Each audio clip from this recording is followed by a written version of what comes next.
Horizont nga Leonard Koja në Window Radio i-day. Të nderuar miq, mirë mbrëma dhe përshëndetje.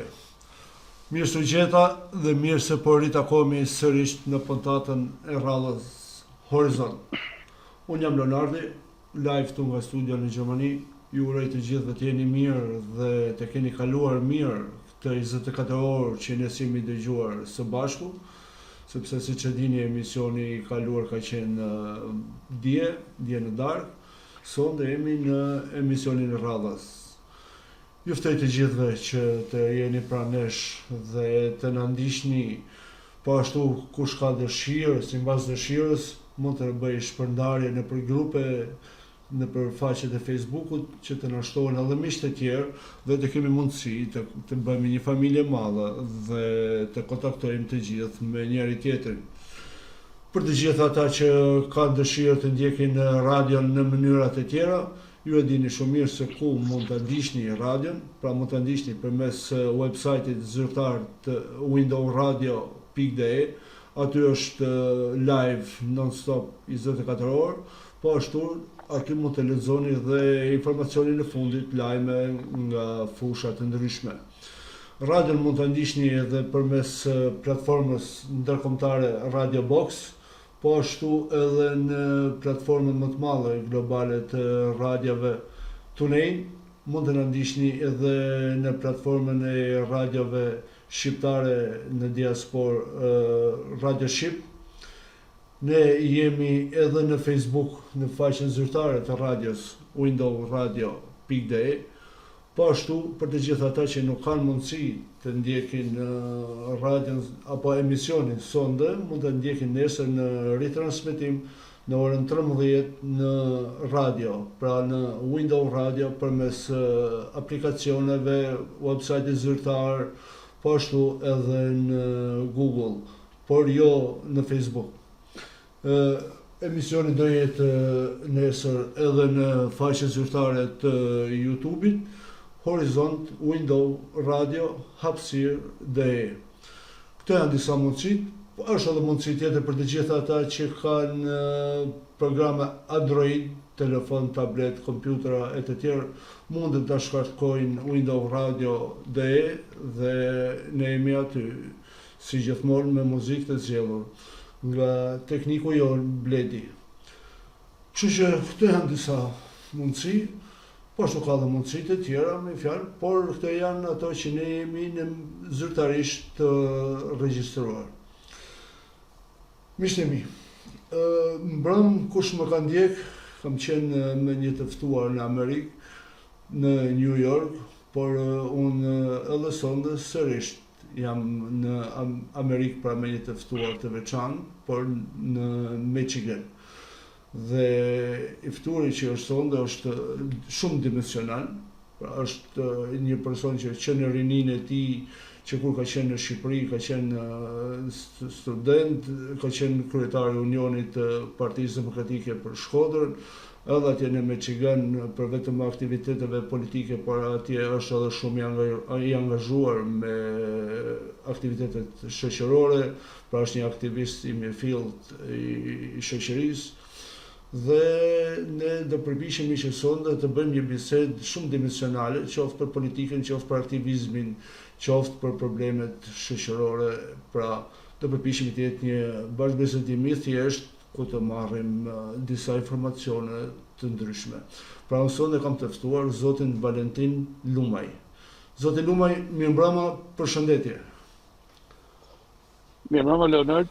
Përshëndetje, mirë që u gjeta dhe unë ju uroj dhe ju përgëzoj për suksesin e radios tuaj, për rritjen e kualitetit dhe të dëgjueshmërisë së radios tuaj në vitet e fundit. Me të vërtetë meritoni urime edhe për përgëzime. Unë të jam mirënjohës që më nderove sonde të jesh në emision me mua dhe unë e di që ju keni lëvizur dhe keni vajt në Shqipëri për pushime apo për punë, mi flasin e emigrantët që nisemi për pushime, por më shumë bëjmë punë, dhe të jam mirënjohës që ti je shkëputur nga njerëzit e tuaj, dje ke pasur udhëtimin, sonde në emision me mua, pra është vërtet nder për mua që më nderoj. Ja, është kënaqësia ime që të jem me ju sonte.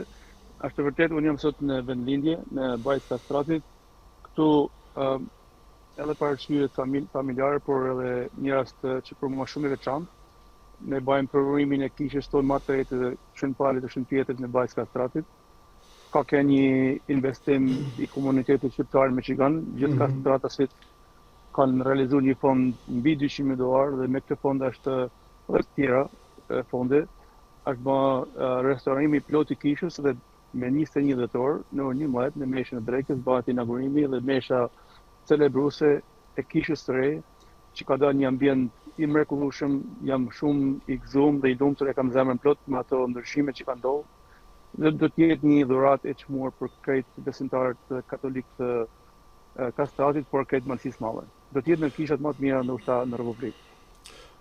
Sinqerisht, unë jam edhe vetë i asaj zone dhe të jam mirënjohës pafund që ju në këto prag krishtlindjesh në këtë fund viti keni bërë një dhuratë të tillë atij komuniteti dhe të gjithë emigrantët e Malësisë Madhe. Unë i përshëndes në emrin e gjithë dëgjuesve dhe të gjithë malësorëve, të gjithë ata që kanë kontribuar, por normalisht ju dhe stafi juaj i shoqatës Kastrati i jeni vërtet për tu admiruar, sepse keni bërë një punë madhështore dhe sa vështirë ka qenë, zoti Lumaj, që malësorët apo kastratësit të jenë, si thosh, simpatizant i kësaj nisëm. Secila punë ka vështirësinë e vet. Domethënë, rezultati i suksesit është puna. Dhe ne jena bën një grup i mirë malësorësh Kastratas. Para 3 vjet që ne riorganizojmë shoqatën Kastrati, ata ma besuan mua këtë detyrë që ta drejtoj shoqatën Kastrati për 3 vjet.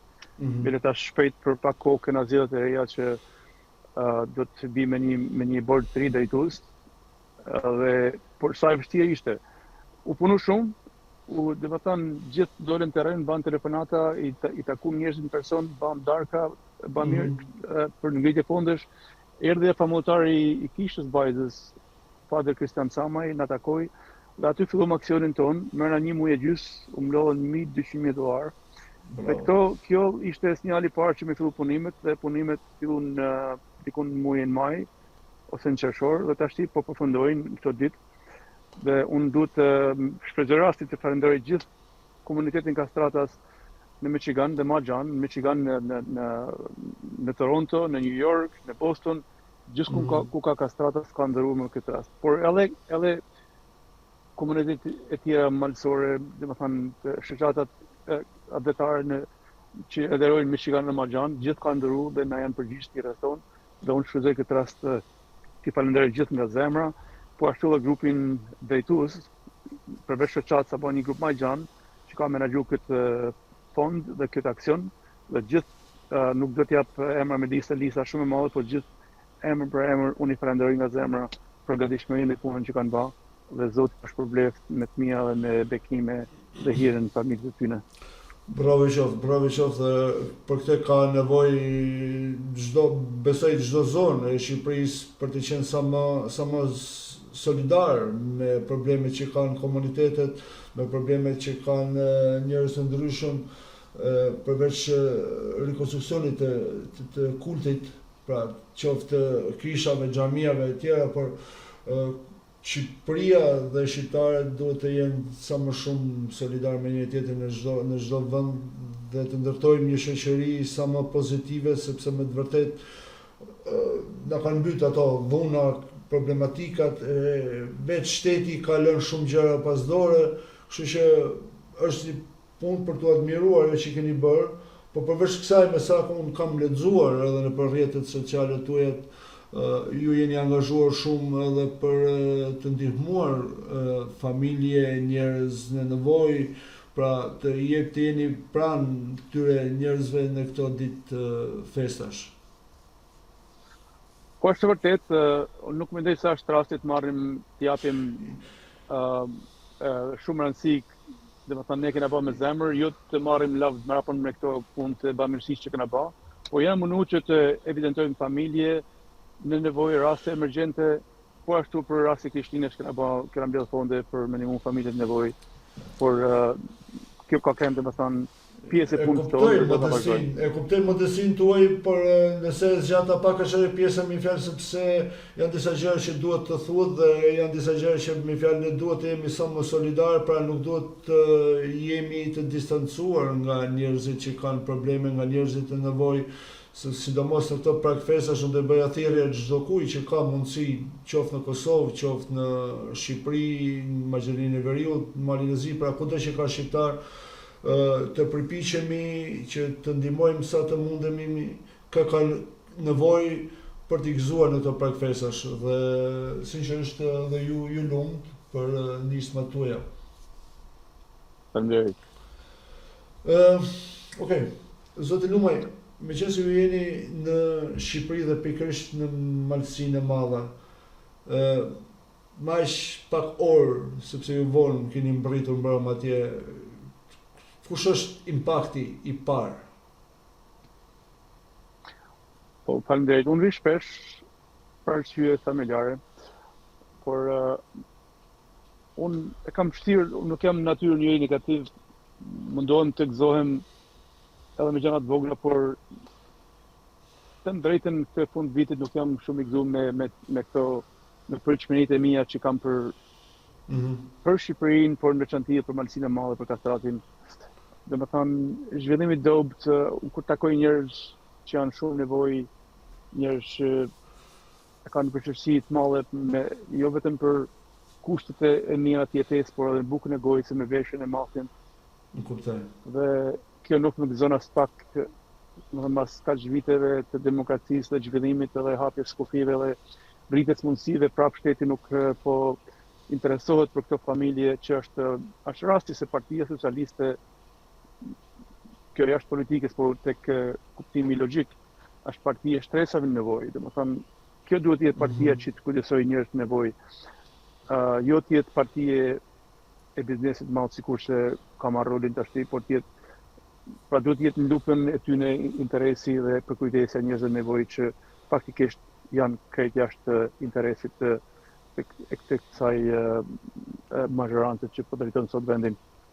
Pra nuk rrugë të domethënë e shoh me sy që nuk ka ndonjë zhvillim të organizuar urban, nuk ka mirëqenie, nuk ka rregull, dëgjojmë vrasje, dëgjojmë plagosje, dëgjojmë korrupsion. Kjo nuk më gëzon as pak, por uroj që këto të rregullohen sa më parë në të mirë të popullsisë shqiptare këtu. Është vërtet që ka disa vite, për mos thënë më shumë se një dekadë, që ka lë shumë për të dëshiruar edhe pjesa politikës, sepse normalisht nga politika rrjedhin të gjitha, rrjedhin qoftë probleme sociale, qoftë zhvillimi, pra çdo gjë është politika ajo që është koordinatorja. Por duke pasur parasysh që ju keni një kohë të gjatë dhe mjaft aktive në Amerikë, kush ishte këndvështrimi i juaj si një qytetar amerikan, por shqiptar, për Shqipërinë? Mi fjalë duke e parë nga Michigani. Po, tërti, po. Po, vale. Ju dëgjoj me shkputje. Am dëgjon? Am dëgjon? Po dëgjoj shumë mirë. Po dëgjoj. Po, të drejtën nuk mund të krahasohen dy të pakrahasueshme, domethënë unë si qytetar amerikan me një jetesë, me integrim të avancuar në Amerikë tash 26 vjet, në krahasim me vendin jam diçka larg në të dimensionet, si të zhvillimit, si kulturës demokratike, si të kulturës qytetare në gjitha, domethënë, por prap Shqipëria në krahasim ku kena qenë më mirë, por ritmi i zhvillimit shumë dimensional është shumë i vogël me pritshmërinë që na kena pasur në këto po e them 35 vite demokraci. Shqipëria vjen, domethënë, me një bilanc, domethënë, jo të mirë, domethënë, politika as ekonomik, tek politika çfarë shohim ne? Shohim një degradim të politikës në një nivel që nuk uroj të jetë diçka e papërshtatshme, domethënë, partia në pushtet, ajo siç e thash, ka me premtime të mëdha në fushatat e fundit të zgjedhjeve, por realizimi i premtimeve është i dobët ose minimal. Pra njerëzit kanë humbur shpresën dhe largohen çdo ditë nga hupja e shpresës. Pra mungesa e interesit qeverisë për me u shërbyer qytetarëve, taksapaguesve, mungesa e realizimit premtimeve, korrupsioni i lartë që është në nivelet të larta shtetërore, por edhe niveli i krimit të organizuar ose krimit ordiner, gjitha këto kanë humbur shpresën tek shqiptarët. Dhe shqiptarët largohen për një jetë më të mirë, largohen nga vendi i parëve, nga gjuha, nga kultura, nga gjithçka që ja kanë ndërtuar me mijë vjet për një jetë, për diçka minimale, për një jetë më të mirë. Fatkeqësisht përshikohet një trend i ndryshe, që nuk kemi më mendoj emigracion ekonomik, por kemi emigracion të trurit. Pra po largohen njerëz që janë të shkolluar, që mund të kenë edhe një punë të mirë, që mund të jenë në standarde të pranueshme, dhe kjo është që më duket është më shqetësuese. Po desha ta prek edhe atë pjesë, por kisha më shumë tek humbja e shpresës shqiptarëve. Shqiptarët kanë humbur shpresën tek qeveria aktuale. Por momentin që shqiptarët humbin shpresën tek shteti, tek qeveria që i drejton, atëherë ata shpresën e kanë te opozita. Domethënë te një opozitë që kjo me ardhmën pushtet do të bëjnë diçka më mirë, por edhe opozita për mendimin tim nuk po luan rolin e saj, domethënë për me ngjall shpresën e shqiptarëve. Pra, kjo është më e rëndësishme se humbja e shpresës. Humbja e shpresës te opozita është më e rëndësishme se humbja e shpresës tek pozita. Sepse opozita po tregon një dobësi në organizim, një dobësi në premtimin se si do ta menaxhojnë. Ajo kena pa një opozitë me shumë deklarata, me shumë fakte evidente, fakte shumë të rënda që ata kanë evidentuar tek mungesa e përgjegjshmërisë dhe korrupsioni qeveritar, por nuk kena pa një rrugë zgjidhje ose rrugë dalje nga kjo krizë, ose një propozim konkret që të fitojnë dhe të ngjallin shpresën tek shqiptarët. Nëse po e zëm nga Shqipëri nga Shqipëria largu 12 vite 1.200.000 shqiptarë, dhe prej tyre 700.000 rini nga mosha 20 deri në 35 vjeçare, kjo është një fatkeqësi kombëtare, një fatkeqësi kolektive shoqërore që me dëm kolosal që do të duhen ndoshta qindra vjet që të riparohet. Rinia është ajo mushnia, ajo zemra e kombit, edhe ajo po largohet, por jo vetëm rinia, po siç thotë vetë truri inteligjenca shqiptare po rrjedh nga Shqipëria edhe po furnizon kombet e tjera evropiane, amerikane, ku do në botë gjenë shqiptarë. Dhe kjo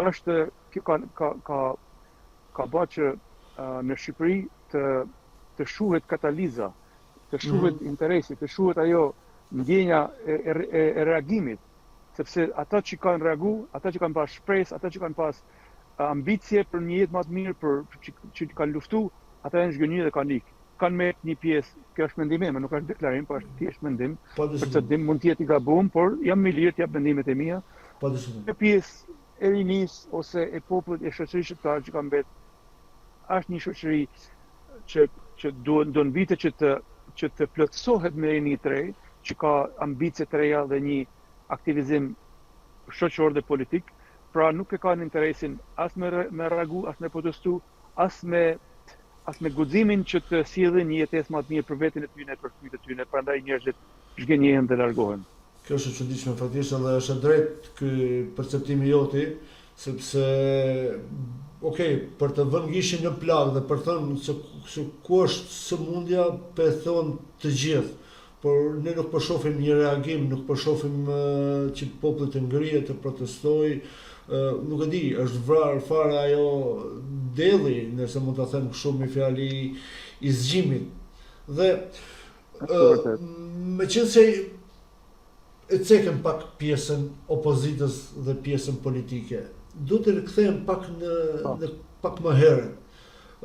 Vetë ju keni qenë shumë i angazhuar në periudhën e para zgjedhjeve të 11 majit, keni qenë edhe i angazhuar në primaret për diasporën, për partinë politike.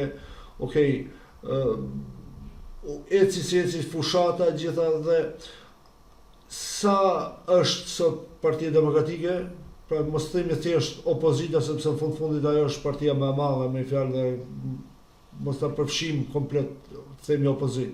Por mbas 11 maj, Po. çfarë u bë keq? Fjalë që mund të bëjmë një farë analize, pse humbi Partia Demokratike kaq thellë dhe kaq keq? Po, unë mendoj që, në fakt, ta bëjmë këtë marrëveshje bashkë, unë jam i djathtë, do të vdes i djathtë, jam përkrahës i Partisë Demokratike sa tjetë ajo parti dhe nuk ndryshoj, por Jo, këtë unë s'kam asnjë lloj dyshimi, dhe ndaj thash edhe në fillim, që ju keni qenë edhe kryetari i Unionit Studentor të Partisë Demokratike në vitet 98-99, mos qofsha gabim. Ta shëroj atë, kam qenë kryetari i Forumit të Partisë Demokratike, por kam qenë kryetari i Unionit të pavarur studentor të Universitetit të Shkodrës për 2 vjet. Kjo domethënë kam qenë 2 funksione.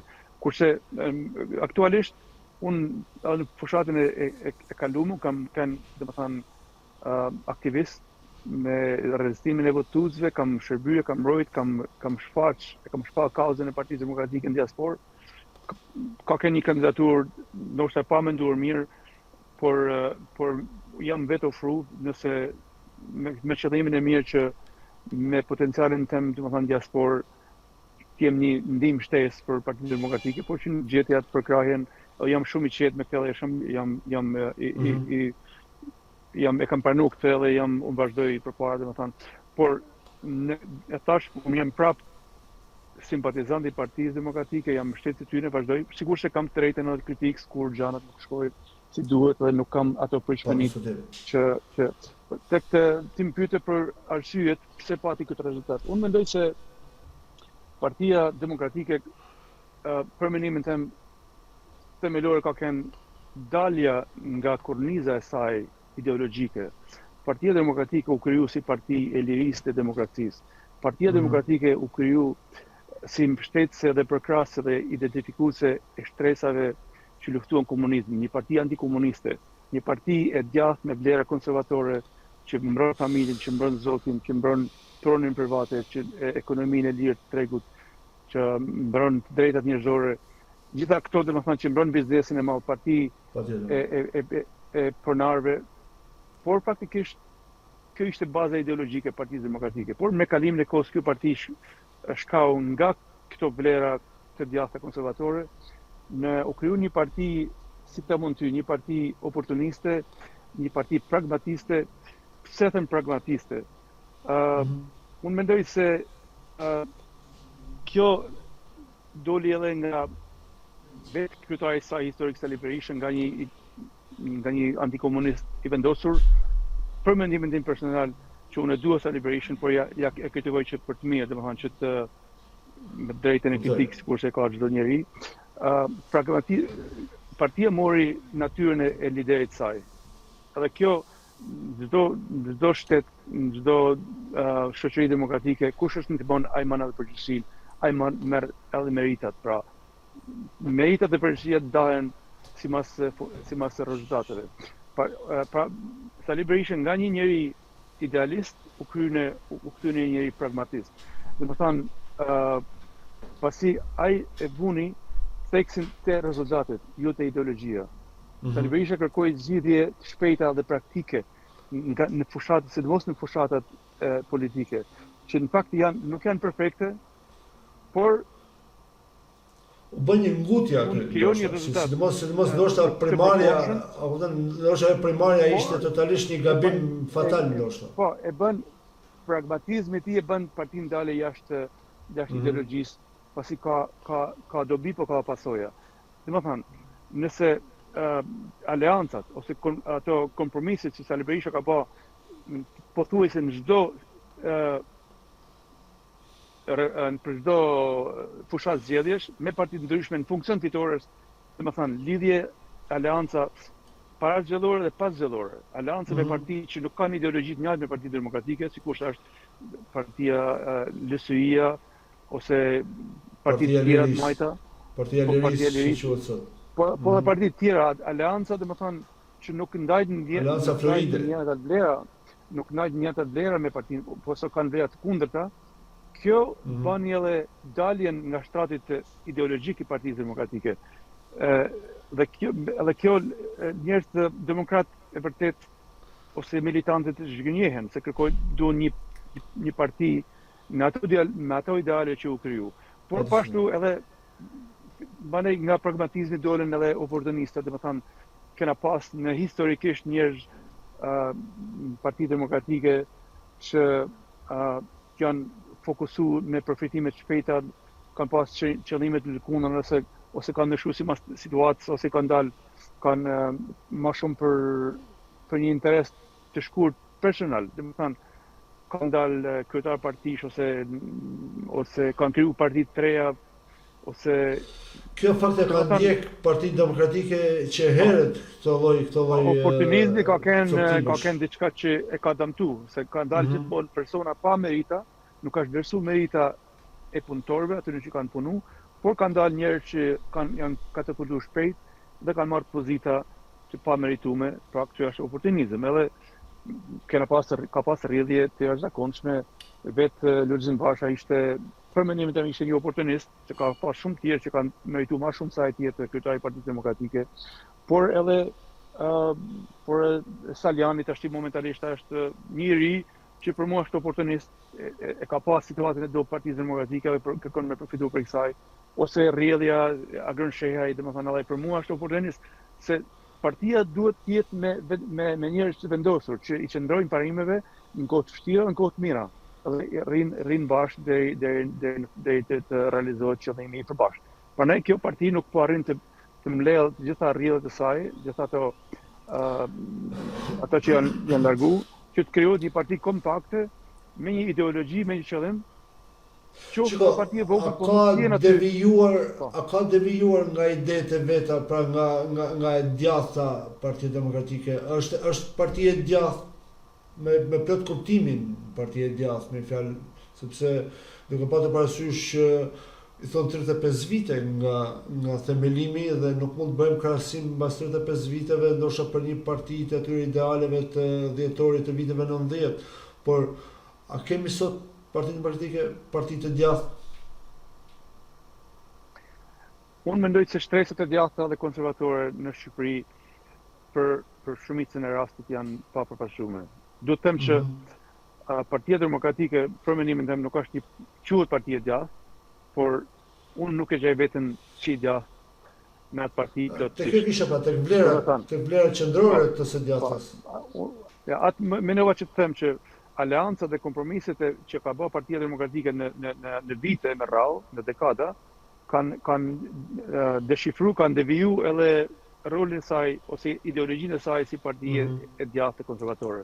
Aty Partia Demokratike për mendimin tim është bërë një amalgam përzgjedhje e gjitha partive, ke aty demokrat të vendosur, ke LSI-st, ke agrar, ke republikan, gjitha partitë e vogla që kanë pas dikur fuqi janë shkrinë atë Parti Demokratike që edhe kjo ka shkrim vetë. Pra nuk është një parti e mirëfill konservatore. Nëse Partia Socialiste sot ka mbet ajo që ishte, një parti derivat i Partisë së Punës. Ata e thonë jena socialist, po valla, jena këta që jena. Nuk e mohojnë, ata nuk e mohojnë fjalët e tyre prej komunizmit, edhe ka komunist, ka socialist. Ajo e ka meritin e saj në atë kuptim që ka nejt brenda ideologjisë saj. Plus ka marrë edhe elektoratin e djathtë. Pse? Sepse Partia Socialiste sot është edhe përfaqësuese e bizneset të mëdha.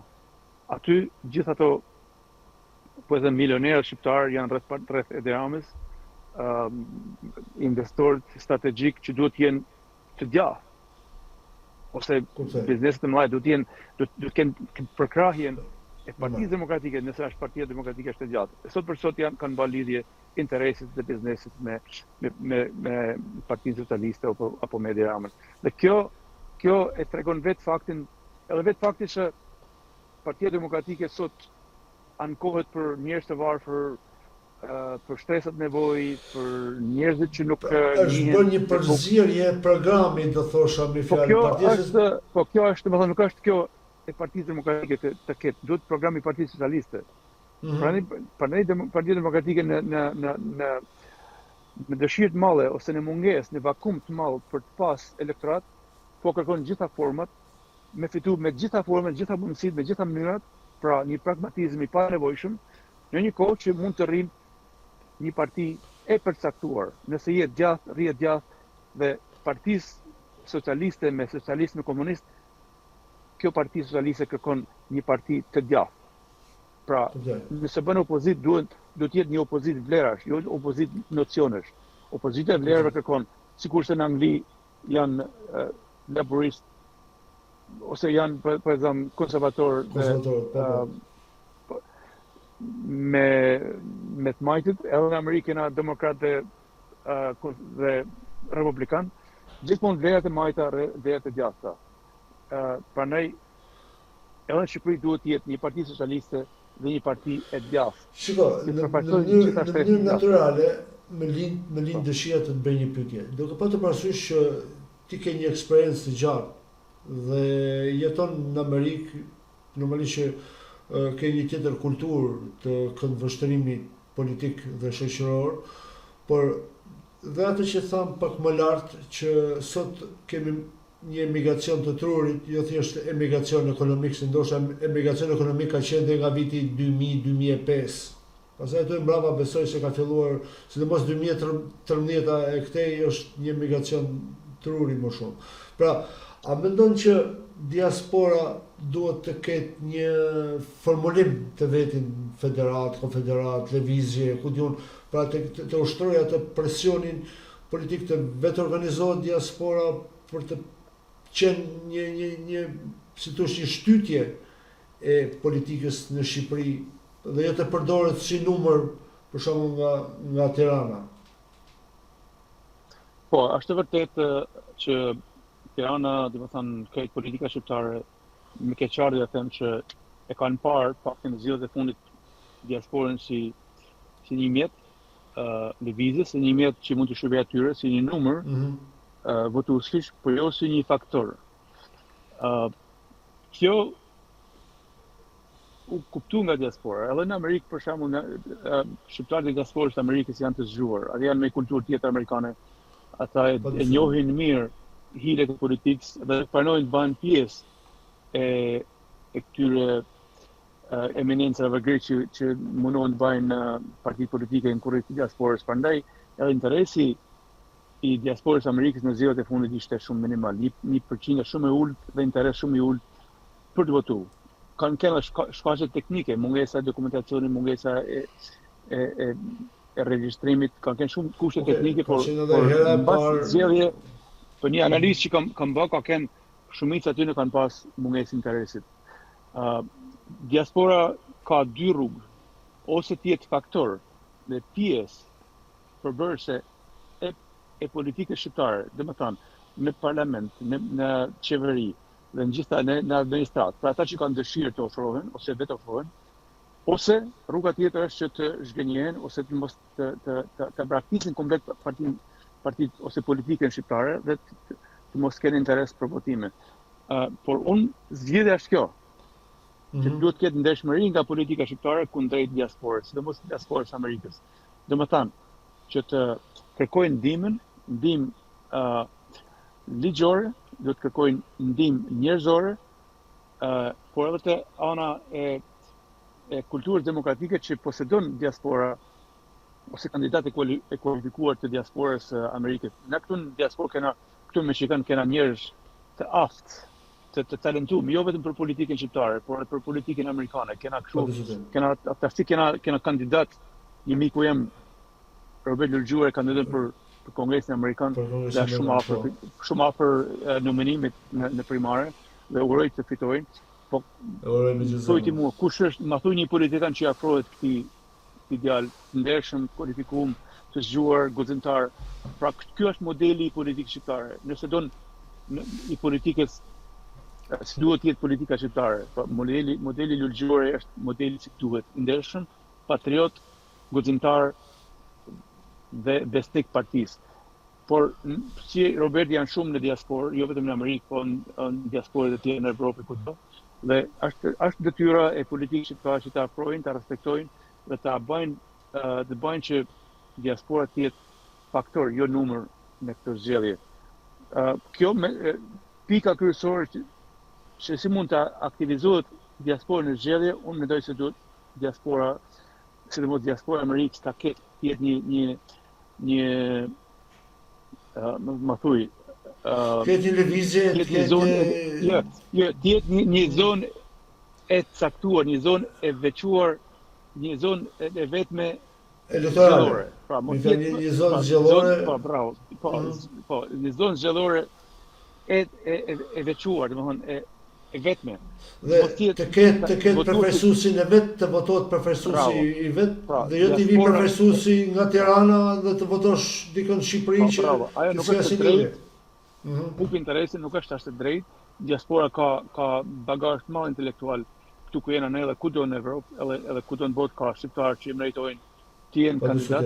Pra, diaspora të zgjidhë vetë kandidatët vet, por të jetë zonë zgjedhore veçmas, jo e përbashkët për exemple me zonat, domethënë çka ka zona zgjedhore martismale të jetë në Amerikë, por është një pa drejtë edhe s'ka kuptim, s'ka lidhje, dhe në këtë formë nëse diaspora, secila diasporë, domethënë Evropa ta ketë një zonë zgjedhore, Amerika ta ketë një zonë zgjedhore, nëse kjo realizohet, do të rritet interesi dhe do të rritet edhe kualiteti i vetë parlamentit, ose këto edhe për fushatat të zgjedhjeve lokale të jetë po ashtu njëjti version.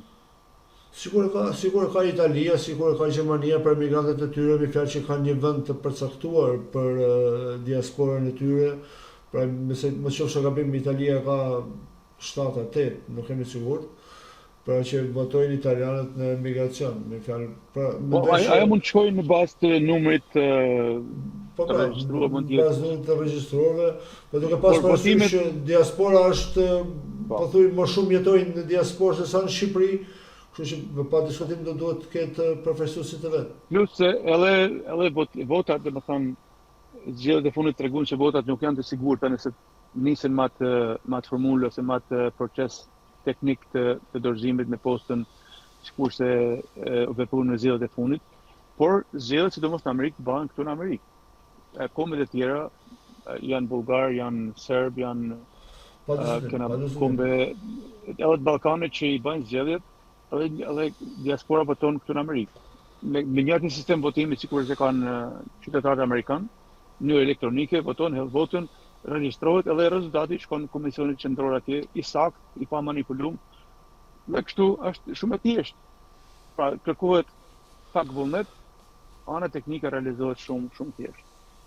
Si është kjo mund mos që pëlqej atyre liderëve në Tiranë, për arsye sepse nëse diaspora merr të forcë, pastaj u bie në pesha e leadershipit të Partisë Demokratike apo Partisë Socialiste në Tiranë, por kjo duhet bërë, si thosh, një marrëveshje apo një diskutim i diasporës, me fjalë që ta vëjë në presion qoftë kodin zgjedhor, qoftë kushtetutin shqiptar apo gjykatën kushtetuese, që kjo drejt duhet të jepet patjetër diasporës. Po, edhe diaspora duhet ta ketë atë organizimin e vet. Ne këtu në Michigan ku jetoj janë kriju një numër i madh shoqata shëndetare, unë i përgëzoj, edhe punojnë shumë për me integru vetë njëri tjetrin në komunitetin amerikan, por edhe me ndihmu familjet edhe vendin nga ta vinë me projekte, me fonde, po bëjnë një punë të lavdërueshme, por kjo nuk mjafton. Kjo nëse janë kriju shoqatat adetare që përfaqësojnë një grup shoqëror të caktuar si një krahin, kjo nuk mjafton. Okej, ajo është interesi kombëtar dhe çështjet kombëtare, çështjet e mëdha kërkojnë një interes më të madh se sa lokal. Pra, nuk kena pakën këtu në Michigan, nuk kena një koordinim apo një unifikim të diasporës shqiptare përtej domethënë politikës, dhe momentalisht ne kena filluar punën. Unë domethënë kam bërë biseda me disa drejtues shoqatash që të jetë një unifikim i diasporës nëpërmjet ndoshta krijojmë një unionin, kam propozuar të krijohet unioni i shoqatave adetare në Michigan, ose të gjendet një emër i përshtatshëm, por secila shoqat ta ketë përfaqësuesin e vet në këtë union dhe për vendime, për raste, për aktivitete, për peticione, për kandidatë që mund të provojnë diaspora, të jetë një zë i vetëm i unifikuar që të ketë mbështetjen e gjitha shoqatave, ose për çështje politike, shoqërore, kombëtare që kërkojnë një zë më të fuqishëm se sa lokal, duhet një bashkim, një union dhe një zë i përbashkët, dhe kjo besoj data shka gjithë për krahje, nuk kena bazë gjatë, domethënë reale dhe serioze në tavolinë, por unë shpejti do të dal me një program, me një ftesë gjitha shoqatave dhe shpresoj të realizohet një bashkim i shoqatave që të kanalizojnë të gjitha përpjekjet mallore, projekte mallore që kërkon Shqipëria si vendi am Shqipëria ashtu në Kosovë. Dhe uroj të realizohet. Mas kësaj, atë mund të kërkohet më fuqishëm edhe instalimi i konsulatës shqiptare që është shumë i nevojshëm me Çigan. I kena numra, i kena njerëzit, kena bazën materiale teknike, logjistike, ta ne i sigurojnë se i sigurojnë vetë qytetarët shqiptar amerikan. Duhet vetëm ana ligjore dhe edhe njerëzore, duhet një person, një skuadër konsulate të instalohet. Diplomatësh.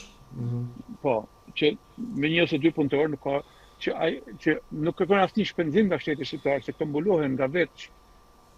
Shteti shqiptar mund të ketë edhe benefite financiare nga kjo, se çdo shërbim bëhet me pagesë. Pra, pagesat mbulojnë shpenzimet, mbulojnë pagesat e punëtorëve gjitha. Por nuk ka pas vullnet. Po të ketë pra një unifikim të diasporës, edhe konsulata realizohet, edhe vota e diasporës është më e centralizuar, domethënë më e mbledhur dhe më e sigurt, por edhe të gjenden identifikimi i kandidatëve të përshtatshëm dhe kanalizimin ose dërgimi i këtyre kandidatëve për fushata zgjedhore në Shqipëri dhe Kosovë është më i sigurt dhe më potencial.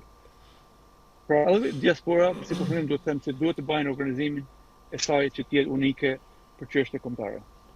Them të drejtën edhe këtu në Evropë, marrësa unë kam mundësi që kontaktoj dhe flasim, them të drejtën vëre një diasporë të përçarë, një diasporë me shumë probleme.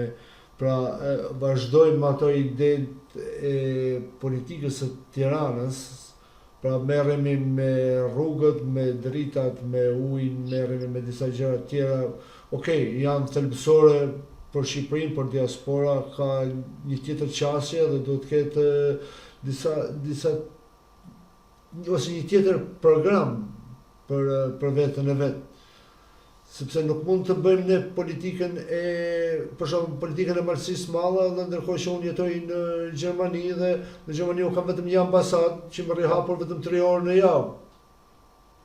Pra duhet të koordinohen disa programe, disa të shihet pak ndryshe dhe ne vetë të diasporës do të të bashkohemi dhe të organizohemi, sepse diaspora ka qenë ajo që ka bërë, po themi, themelimin e shtetit shqiptar. Diaspora ka qenë historikisht ajo që ka qenë historikisht ajo që jo vetëm ka sjell pavarësinë e Shqipërisë, ka mbrojt territorit e Shqipërisë, ka pas ministrat që kanë kriju qeveri, ka pas ministra shumë të kualifikuar, që kanë lënë shenjë historinë e shtetit shqiptar. Dhe nëse marrim në një kohë që ka qenë vetëm një pjesë, 1% e vogël e shqiptarëve në diasporë. Por sot me diasporën shqiptare që Shqipëria mand rekordin e vetëm në botë për diasporën e saj më të madhe në botë për nga popullsia. Pra më shumë se gjysma e popullit shqiptar jeton në diasporë. Në raport me popullsi, kjo është një rekord, dhe kjo është një rekord negativ, dhe duhet të them pozitiv.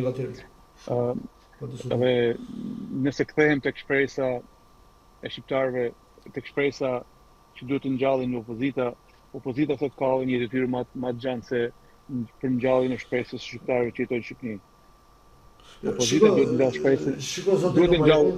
Unë shoh një problem, sepse brezi jon që kemi dalë të rritur nga Shqipëria, jemi akoma të lidhur me vendin, me vendlindjen, me shoqërinë, me shtetin atje, me historinë, me gjitha. Unë shoh një handicap shumë të madh për rinin, pra për ata që lindjen në diasporë, që janë rritë në diasporë, që jetojnë në diasporë dhe shoh një handicap shumë të madh në lidhje me vendlindjen, sepse kemi ngel ne duke u treguar, si më shë duke thënë pralla, na ishte një herë, por kur vjen fundi i punës, kur na shohin ne si prind të zhgënjur dhe ata nuk kanë një pikë lidhje me vendlindjen, ndoshta vetë politika e këtyre 12 viteve të fundit ka qenë e qëllimshme ose politika Soros që të asimilohet kjo rini edhe nga vetë shteti shqiptar.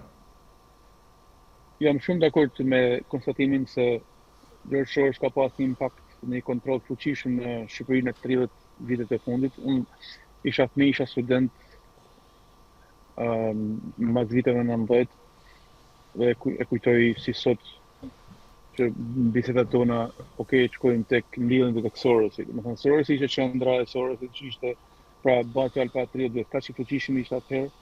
Atë imagjino sa shumë ka punuar në 3 dekada, ku një pjesë e madhe e prokurorëve apo politikanëve shqiptar ka marrë shkollat, janë edukuar jashtë dhe merren në Shqipërisë në fondit të Sorosit. Këtë politikë Sorosi nuk e ka bërë vetëm në Shqipëri dhe në Amerikë.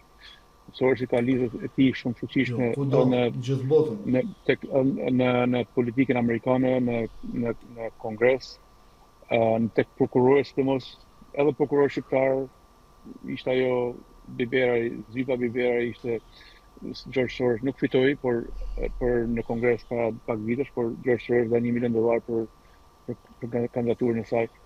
Pra, Soros ka një ndikim të fuqishëm, është një bajloz që ka fut kontroll në shumë vende politike, në shumë vendeve, por që faktikisht ka pru vetëm kriza ekonomike, kriza sociale dhe kriza politike. Dhe ai vetë thotë që ai nuk ka përgjegjësi se ai shkon me investu me fitu pare. Njëjta gjë ka ndodhur në Shqipëri. Çdo prodhim, çdo produkt që kena në prej Sorosit ka kënë vdekje për si në ekonomi, si në politik, me pasoja që Shqipëria do t'i vujnë për shumë vite më radhë. Sa më parë që Shqipëria, politika shqiptare, sidomos Partia Demokratike, pastrohet nga palangat dhe rudimentet e George Soros, aq më parë do të fitojë jo vetëm Partia Demokratike, por për Shqipëria. Sa më parë që George Soros ti shkatrohen dhënat e tij në Shqipëri, aty fillon ngritja dhe rimkëmbja e vetë ekonomisë, e politikës dhe siç e thash, edhe ngjallja e shpresës jo vetëm shqiptarë që jetojnë në Shqipëri, por edhe për ne që jena në diasporë, në ngjallë shpresa që të kthehen ne atje. Unë vjen në Shqipëri për çdo vit dhe kam një mall, një dëshirë dhe një e kam të ndjenjen që më përshkon prej trupin, e dua Shqipërinë, duhet jetoj këtu, por nuk duhet jetoj me këtë politikan, me këtë politikë të mbrapsht që nuk na siguron as jetesë, as kushte sigurie, as të armë. Kushte minimale. Po duhet ndërtoj një familje, duhet ndërtoj një ekonomi, duhet ndërtoj një armë, duhet më lënë një emër të mirë në Shqipëri, por nuk e kam mundësitë. Atë këtë emër, këtë familje, këtë ekonomi unë i shërbej komeve tjera, e ndërtoj në Amerikë, edhe atje më vlerësohet puna, më vlerësohet nderi, më vlerësohet aftësia, dhe me këto aftësi kam vend që të shërbej vendin tim, i shërbej vendin tuaj. Na mundohuna me ndihmu vendin tonë me gjitha mundësitë, por dhe kjo ndihmë që e kena pa kushte, pa interes, prapë nuk vlerësohet, por përdoret për interesat vogla meskine të politikë shqiptare. Dhe uroj që politikanë sa më parë ta kuptojnë këtë realitet, ku e kanë fut veten vetë me atë pangopsinë e tyre për më pasru më në ditë, ose me mënyra pa ndershme. Më vjen dy pyetje nga një mik që jeton në Greqi. Thotë, përshëndet Leonard, thotë, pe ndjek me shumë vëmendje, thotë, këtë zotërinë, thotë, dhe po më pëlqen shumë, thotë, mënyra artikulimit të këtij. Dhe doja, thotë, nëse është mundur, të më bësh dy pyetje. Më pëlqevi, thotë, ideja e një unioni të diasporës, thotë, në Amerikë me gjitha shoqatat atje, sepse unë, thotë, ka vite që unë e kërkoj edhe pranë Partisë Demokratike, sepse jam antar që në vitet 90 të Partia Demokratike dhe s'kam dyshuar asnjëherë, dhe kam kërkuar edhe në zgjedhjet e fundit që të mund të ndërtohet një federat e diasporës, ku diaspora të ketë përfaqësinë e vet. Dhe do doja, thotë, një mendim të zotërisë, a mendon thjesht për Amerikën apo të ndërtohet një federat e gjithë diasporës komplet në perëndim dhe ku jemi, farë se për lexoj live.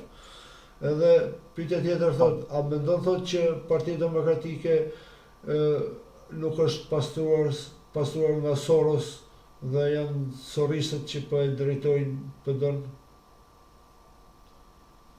Po falenderoj zotërin për interesin, për kohën që po i kushton. Kjo biseda jonë nuk ka ndonjë artikulim, një bisedë casuale, domethënë pa kemi bisedë pa filtra. Kemi bisedë pa filtra. Po mendime të lira, opinione të lira, që ndoshta dikujt i ndërçojmë mendjen ose dikush frymëzohet ose dikush merr një këshill. Edhe tek pyetja e parë, të bëhet as sa mund të bëhet. Domethënë ne do ta fillojmë me shikën të bëjmë një union të shoqatave. Edhe këtë shembull le ta mbajnë edhe në New York, edhe në shtete tjera ku ka shqiptar, edhe në Greqi le ta bëjnë. Edhe nëse realizohet ky union, domethënë për vendet të caktuara, atë të punohet për një bashkim, për një konfederat, ose për një federat mbar kombëtare të diasporës. Pra që të bëjnë summitin e saj, domethënë jo të direktuar, të menaxhuar, të organizuar nga qeveria, as nga partitë, por të jetë një summit i diasporës komplet i pavarur, i përgatitur, me një program të përgatitur nga diaspora, të financuar nga diaspora dhe të realizohet në diasporë, jo në Tiranë. Tirana duhet të rri larg, domethënë kontrolli i diasporës. Diaspora nuk do të jetë kur pjesë e politikës të manipulimit të politikës të Tiranës, do të jetë pavarur se ka gjithë intelektin dhe mundësitë që të jetë pavarur dhe uroj që të bëhet ky bashkim, se jo. Sa më parë që të jetë do ishte shumë e bukur, do ishte shumë interesante nëse do arrijë. Ky bashkim do të jetë i pavarur, domethënë le të jetë politik, po të jetë i pavarur. Do të jetë një bashkim natyral, me fjalë secili bëj punën e vet dhe të vijë një bashkim natyral, jo i sforcuar. Brenda kornizës së partive tona, por organizimet i bëjmë vetë, domethënë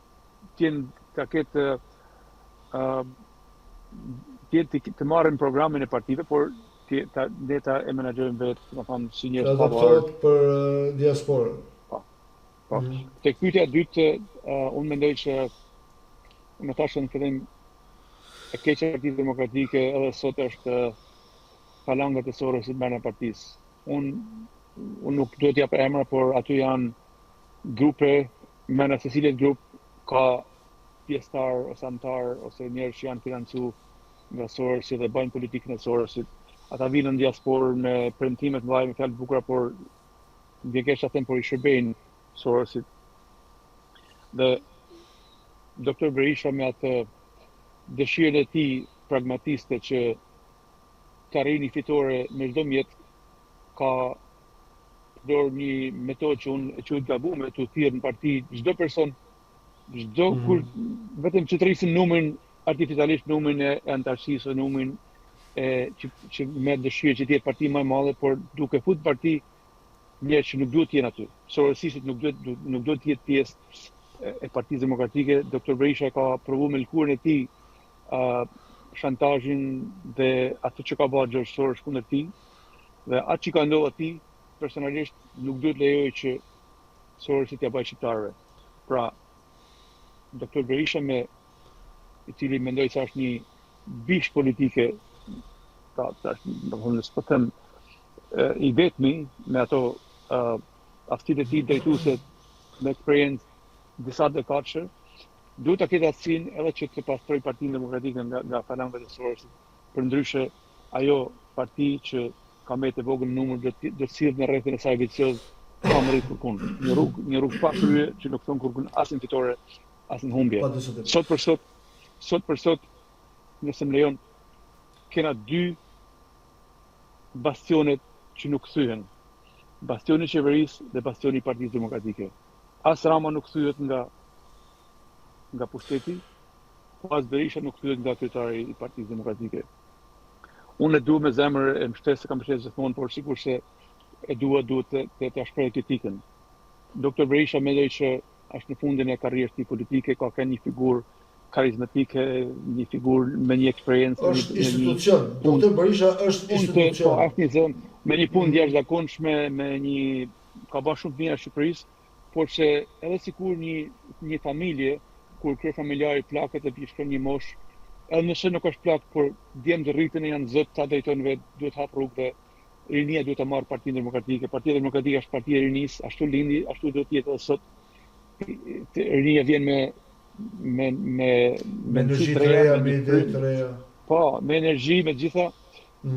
Berisha duhet të jetë figurë, do të jetë figurë, të jetë në historinë e Partisë Demokratike, gjithmonë si një lider të saj më karizmatike, më të suksesshëm, por besoj që ka koha që të ri të kapën këtë parti me mendësi të reja. Ashtë koha tash momentalisht, mendoj që jo, sepse Partia Demokratike është një mision për udhëzimin e kësaj qeveri, por sapo që Rama të bjerë ky pushtet kriminal të bjerë nga karrikat e tij,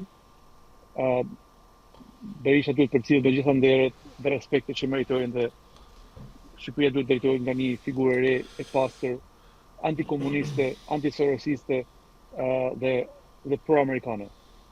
Pro-amerikane është me rëndësi, sepse nga Amerika do të vinë shpëtimi i Shqipërisë. Si nga diaspora e Amerikës, po ashtu edhe nga qeveria e Shtetit Bashkuar të Amerikës. Zotë Lumaj, duke patur parasysh që sinqerisht qeveria Rama nuk besoj se Shqipëria ka patur ndonjëherë qeveri më të kalbëzuar, më të dobët, pra duke patur parasysh komplet zhvillimet, ministra në hetim, kryeministër në arrati, zëvendës kryeministri tjetër po kërkohet të hiqet imuniteti për ata arrestohet, drejtor, ku diun, gjithë me radhë. Dhe Partia Demokratike sërish humbi dhe humbi thellë. Tani, nuk do të analizojmë humbjen, pak a shumë i thamë disa gjëra, por duke patur parasysh edhe këtë periudhën nga shtatori deri sot, që sot kanë edhe mbledhjen e Këshillit Kombëtar, a shikon të mundshme një opozit që mund të ngrejë një kauzë alternative bindse për drejtimin e shtetit, apo për ardhje në pushtet. Pa e parë me atë sy e militantit, me pa me një sy profesionist nga larg. I nderuar Leonard, unë e kam thënë me kohë, më ke pas me të jashtëzakonshme kriminale, ka pas mundësi për me kapë këtë nisën dhe të bëjë një aksion opozitar për rrëzimin e qeverisë. Për arsye të shumta, tash po zëm sa vit u ban 13-14 vite, por brenda partisë ka mungu kataliza, ka mungu ajo shkëndia që nez flakën e guximit dhe të reagimit qytetar. Arsye ka kënë se për mendimin tim ka kënë kontrolli fort i Sorosit, i cili qeverinë Rama tash qysh e ka ardhur në pushtet Rama ka kënë një nga projektet më të mëdha që ka pasur Shqipëria si një rreth i George Sorosit. George Soros ka përdor Edi Ramën si mash për me realizuar të projektet e tij dhe Shqipëria ka kënë një vend eksperimental, laborator eksperiment për ato politikat e shkombëtarizimit, e largimit të trurit shqiptar, e largimit e zhdukjes së kulturës, kur që quajmë cancel culture, se e zhdukjes kulturës shqiptare, e globalizmit, e zhdukjes së heqjes kufive, e zhdukjes dhe sulmi kryesor ka qenë i padukshëm, sulmi kundër familjes. Familja është themeli i shoqërisë, aty është zhvillimi shoqëror milionë vjeçar, do të thonë tek zhvillimi shoqëror tek sidomos 2000 vjeçar që është unë jam katolik dhe i besoj familjes shenjtë. Dhe sulmi ndaj familjes ka qenë ndër ato aktet më të rënda që ka bërë George Soros në Shqipëri nëpërmjet Edi Ramës. Prindi 1, prindi 2, këto aktet e fundit që meritoi Parlamenti shqiptar për shumë gjinore. Barazinë gjinore disa, do të thonë shumë gjinore, ato nuk janë në kulturën shqiptare. Shqiptarët janë konservatorë, pavarësisht sa e kuptojnë, sa e dinë. Shqiptarët e duan familjen, shqiptarët e duan Zotin, shqiptarët e duan lirinë, Shqiptarët e duan pronin private. Shqiptarët e duan kufinin, e duan kulturën e vet, historinë e vet. Gjitha ato janë vlera konservatore, nuk janë as pak liberale. Këto janë vlera konservatore, por politika tu pas komplet. Jo vetëm politikën kontroll, por edhe ekonominë, se kush ka ekonominë ka edhe politikën. Këta kanë pas mundësi, politika më shumë e majt, ka pas mundësi që ta derivojë, se ta ndryshojë rrjedhën e popullit shqiptar, jo nga konservatarizmi ose konservatorët ti bindin se janë socialist nëpërmjet financave. Pra, tu e varfër popullin në ekstrem, ose tu e josh popullin me funksione, me detyra, me financat pa meritueshme, kanë ndryshuar mendjen e tyre dhe shqiptarët quhen socialist, por në fakt ata janë konservatorë, në gjak, në bindje, në familjen, në gen, ata janë konservatorë, dhe sa më parë ta kuptojnë, as e më mirë për vetë familjet e tyre. Pa diskutim. Po. A mendon që ne si shoqëri, me përgjithësi shoqëria shqiptare, e ka humb atë forcën e reagimit të rezistencës? Si e mendon? Si e shef? Jo, këta janë, shiko, çdo shoqëri ka ato pikat e larta dhe të ulta, domethënë shoqëria shqiptare si shoqëri është në pikën më të ulët të reagimit të saj qytetar. Janë shumë arsye. E para është se, siç e thash fillim, njerëz që kanë pritshmëri nga vetvetja, që kanë ambicie, që janë kurajëz, që janë guximtar, që kanë prit më shumë nga jeta e nga politika kanë ikë. Domethënë kjo pjesë e shoqërisë i mungon shoqërisë shqiptare, janë në migracion. Pra, thot i fjalë të mirë kanë ikë. A kupton? Mos e thona ne, domethënë mi pa çefin vetit, por është edhe vërtet. Ata të zot janë në migracion. Kjo është një pjesë. E dyta është edhe korrupsioni, se korrupsioni dhe droga dhe krimi kanë kriminalizuar komplet shoqërinë, jetën e shoqërisë shqiptare. Çdo zhvillim, çdo punë është fiktive dhe bazuar në korrupsion ose në krim. Çdo fites, çdo ardhmë, çdo projekt që bëhet me hile. Tu ka hije keqja. Ka hije keqja në shoqërinë shqiptare. Pa u larguar keqja e hiles dhe manipulimit, se nuk është se është manipulon vetëm shteti, manipulon shoqëria. Sepse shoqëria gjithmonë bëhet refleks ose refleksion i atyre që i drejtojnë. Nëse i pari i familjes vjell, gjithë familja ka për të vjell, pa diskutim. Nëse panoj në Amerikë dhe kudo në botë, faktën këtu në Amerikë, kur zgjedhin liderët, i fusin një seat hall, që të shohin familjen, shohin karakterin e tij, shohin moralin e tij. Pra që edhe dalin në publik gjitha këto vlera, nëse ky nuk i ka, nuk do të jetë, sepse një lider është shembull për shoqërinë. Një lider është shembull për punëtorët, sidomos për rinin. Rinia imiton liderin e vet. Prandaj shoqëria shqiptare po reagon dhe po vepron identik sikurse po vepron dhe reagon shteti shqiptar. Nëse shteti shqiptar është i manipuluar deri në fyt, njëjtën gjë po ndodh edhe me shoqërinë shqiptare. Nëse shteti shqiptar lejon drogën, lejon krimin, droga dhe krimi do të prevalojnë dhe do të zhvillohen maksimum. Nëse shteti shqiptar e pengon korrupsionin në shtetet e veta, nuk e lejon drogën, nuk e lejon korrupsionin, ekonomi fiktive, atëherë populli dhe shoqëria disiplinohet dhe përpron sipas rregullave që i caktojnë shteti. Pra, e keqja është shteti dhe politika shqiptare. Ata janë timon, ata kanë përgjegjësi dhe uroj që të ketë një rotacion për të mirë të shqiptarëve të kombit.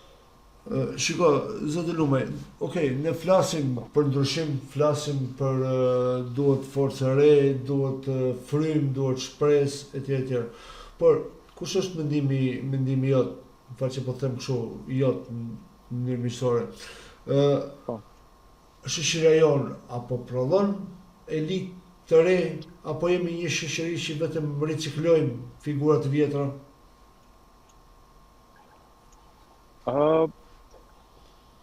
Shoqëria duam ne gjithmonë prodhon elita. Jo, po flasim tek politika me fjalë, pra, edhe në politikë, edhe në politikë shoqëria shqiptare ka prodhuar elita, edhe ka pas një të jashtëzakonshëm, cilët nuk kanë arritë të përçajnë ose të çajnë rrugën e tyre drejt majave. pasi ka qenë një pasojë ndoshta e komunizmit me këto me mbajtjen gjatë të funksioneve politike. Unë nuk jam, pavarësisht sa më shtes unë doktor Berishën, nuk jam me një gjatësi të gjatshme në politikë, masi unë e thash fillim se shuhet kataliza, ajo shkëndija rinore ose rotacionit, ose shuhet flaka mrena partisë, se cilin jeti ndrojtun. Por jo vetëm në opozitë të Berisha, por tek partia më e madhe që është Partia Socialiste, ato me fondet sa më gjatë në Shqipëri, sa më gjatë të jesh në një shtet demokratik, sa më gjatë jesh në pushtet, as më shumë do pësohesh.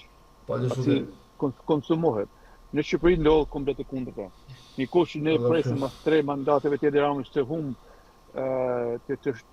të shenjtë, të zvoglohet në numër, Edi Rama e zëron numrin e antarësisë, por edhe numrin e deputetëve dhe forcohet.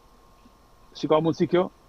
Vetëm paret e pista, korrupsioni dhe droga dhe kriminaliteti, mbi cilat ka kënë baza e fitores Partisë Socialiste. Mësuar që ka pas zgjedhje të ndeshme, është gabimi më fatal ose një menën tonë, por jo, nuk ka pas zgjedhje. Por korrupsioni dhe parja ndyrë dhe droga kanë ka përfyti komplet shoqërinë, nuk e lanë me ecë përpara. Elitat janë. Unë një profesor atje është zakonshëm. Marr një shembull, profesor Romero Burakuçi, idealist, gjithmonë ka marrë një qëndrime, i përgatitur si intelektual i nivelit të lartë akademik. Është i gjithanshëm në politikë, në histori, në gjitha, është i gjithanshëm. Edhe e provoj të angazhohet në politikë, doli i zhgënjym. Pse?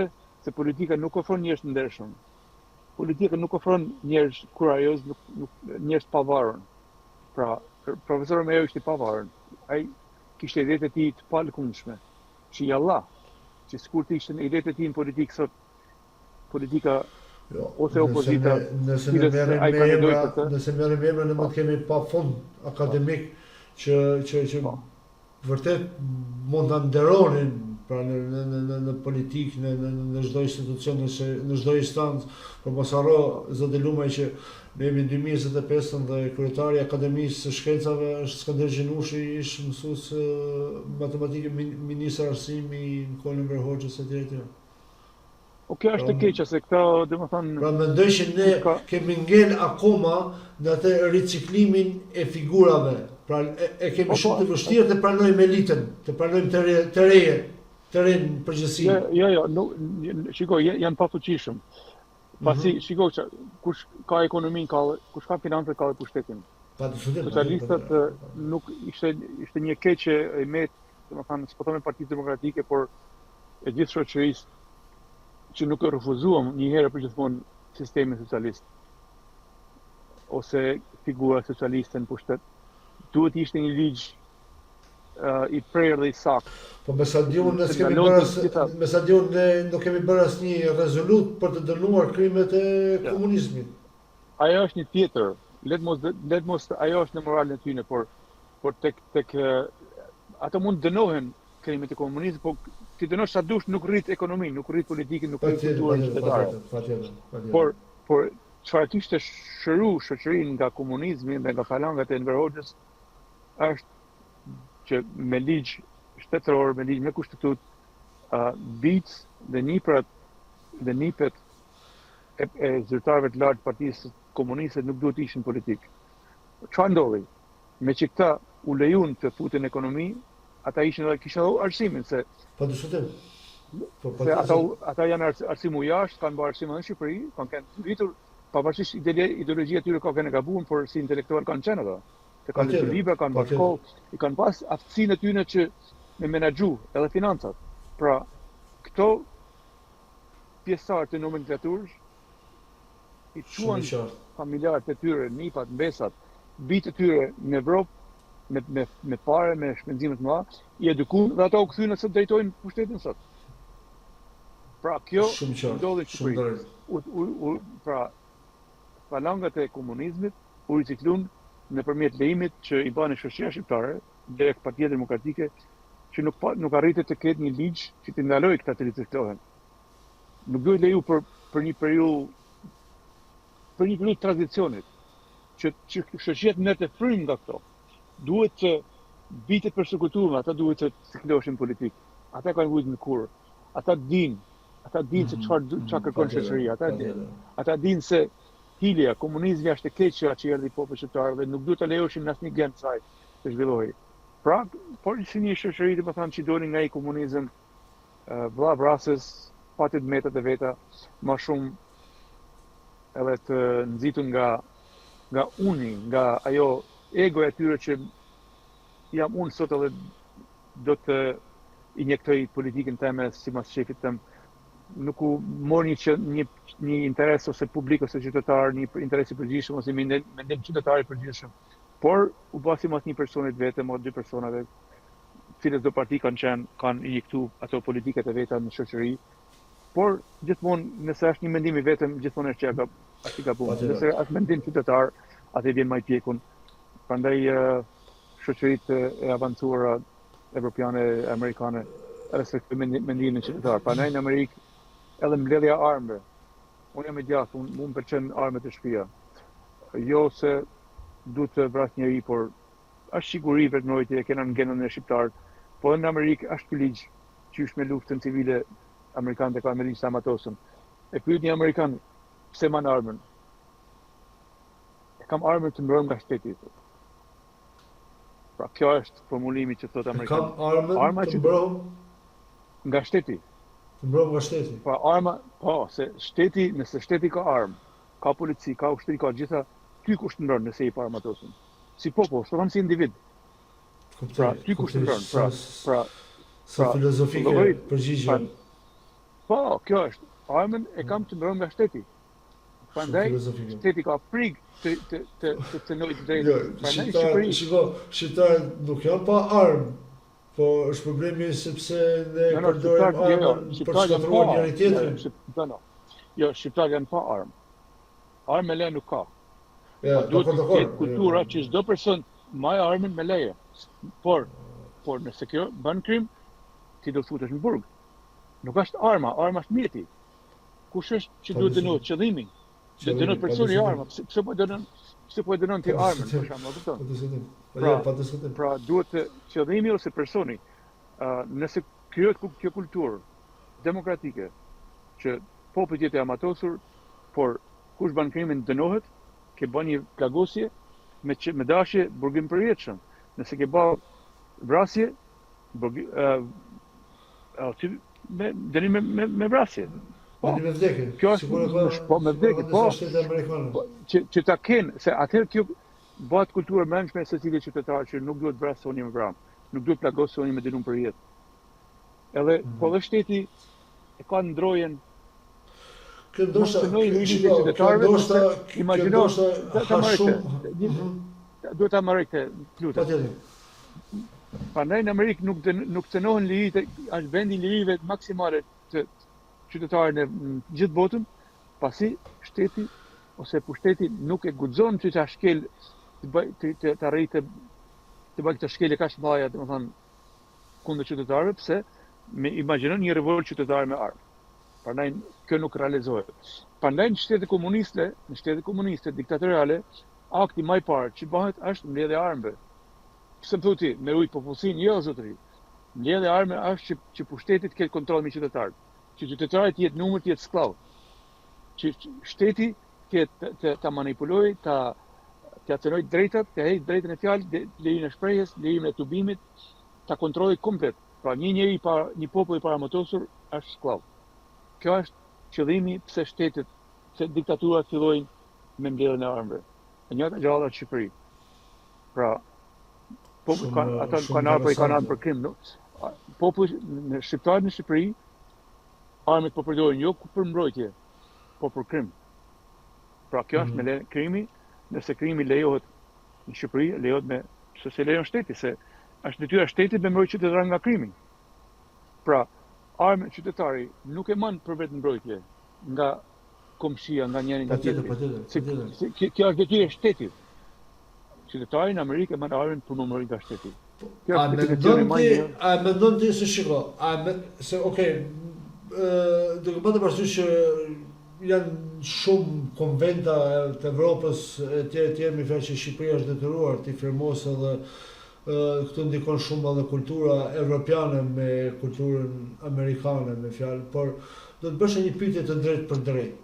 A mendon ti që është kultura logjike, psikologjike e shqiptarit të përdor armën pikërisht për këtë që thotë amerikani, unë e kam për të mbrojtur nga shteti? Sepse armë ka sa duash në Shqipëri. Nuk është problem se s'ka. Po. Shiko, shqiptarët janë popull i zgjuar që përshtatet shpejt edhe me ligjet, se unë jam prodhim i Shqipërisë, më zotëri. Unë kam marrë nga realitet në 97 nga vitet 91 në demonstrata me këto, kam u jetë në rrezik nga një kulturë e egër shqiptare, por sikur se unë gjithë ata shqiptarë që janë në Amerikë jena integru, jena përshtat shpejt. As vrasim, as presim, as bëjmë shkelje, jena me kulturë demokratike, me kulturë qytetare, shkojmë punë, punojmë, sigurojmë për familjet tona. Pse ne e përshtatën shumë mirë në Amerikë, por nuk arrim përshtatën. Kjo është problemi pra. Po pra, atëherë po, elementi i parë që siguron, dhe më thanë që që siguron që ndalën keq përdorimin e armës është gjykata. Nëse ke gjykatë korruptum, ka më pak këtu gjakderë dhe ka sapan. Rregull? Nëse ke gjykatë të fortë që e zbaton ligjin, që kush vritet, kush plagos bukrim përjetshëm, atëherë ta kesh ti shpinë plot me armë që zguton me se ti njeriu i thret logjikës. Pse të vras kur un kam me vrasë shteti? Pse un plagosi ta tjetrin ose t'ja bëj me dashje kur un do me shkatërroj të teme? Pra njeriu vreshtin e un friga. Edhe njeriu e un friga. Friga se nuk don. Po, tash ja ka pas krime kanë gjithë botën. Patjetër. Por njerëzit edukohen nëpërmjet ligjit. Edhe arma nuk e rrit kriminalitetin. Arma e zvoglon kriminalitetin, për ta thënë. Shiko, në Shqipëri populli shqiptar s'ka armë. Nuk ka armë.